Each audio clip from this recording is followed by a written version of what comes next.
Welcome to 7 news Telugu. Palnadu జిల్లా వినుకొండలో ఇలాంటి ఘటన జరగడం బాధాకరం. శాంతి భద్రతలకు విఘాతం కలగకూడదన్నదే చంద్రబాబు గారి లక్ష్యం. మృతుడు హంతకుడు ఇద్దరు వైసీపీ వాళ్లే. మాజీ ఎమ్మెల్యే బొల్ల గంజాయిని పెంచి పోషించడం వల్లే ఈ దారుణాలు. వ్యక్తిగత కక్షతో జరిగిన హత్యను పార్టీలకు ముడిపెట్టడం తగదు. వైసీపీ నేతలు ఇప్పటికైనా శవ రాజకీయాలు మానుకోవాలి అని వినుకొండ ఎమ్మెల్యే జీవి ఆంజనేయులు అన్నారు. పండగ రోజు ఒక దారుణమైనటువంటి హత్య జరగటం చాలా చాలా బాధాకరం. దీనికి కారణం ఈరోజు హత్య చేసినటువంటి జిలాని, అలాగే చనిపోయినటువంటి వ్యక్తి ఇద్దరు వైఎస్ఆర్ పార్టీలో తిరిగినటువంటి వాళ్ళు,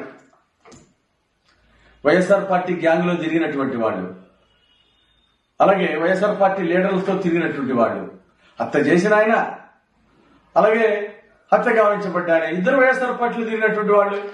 వాళ్ళిద్దరి మధ్య వ్యక్తిగతంగా గొడవలు ఉన్నాయని చెప్పేసి గతంలో జిలానీ మీద అటెంప్ట్ మర్డర్ కేసు నమోదైంది.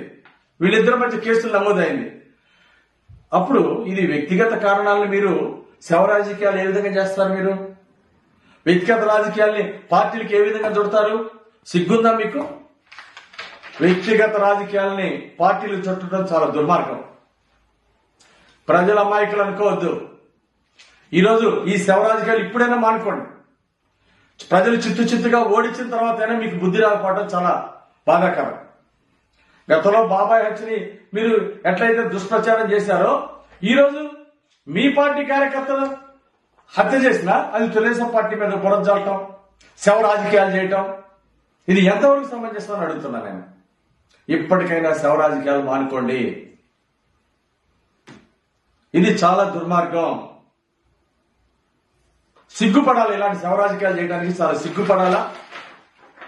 ఏది ఏమైనా సరే ఇలాంటి హత్య జరగడం చాలా బాధాకరం. దీన్ని కఠినంగా వ్యవహరిస్తుంది తెలుగుదేశం ప్రభుత్వం. ఎవరైతే ఈ దాడికి హత్యకు పాల్పడ్డారో, ఎవరైతే ఉన్నారో వాళ్ళందరినీ కూడా కఠినంగా శిక్షిస్తాం. అధికారులకు ఆదేశించడం జరిగింది. ఈ హత్య నేరంలో ఎవరెవరికైతే సంబంధం ఉందో వాళ్ళందరి మీద కఠినంగా వ్యవహరించాలి, అందరిని అరెస్ట్ చేయాలి, కఠినంగా శిక్షించాలని చెప్పేసి మేము అధికారులు ఎస్పీని కోరాం.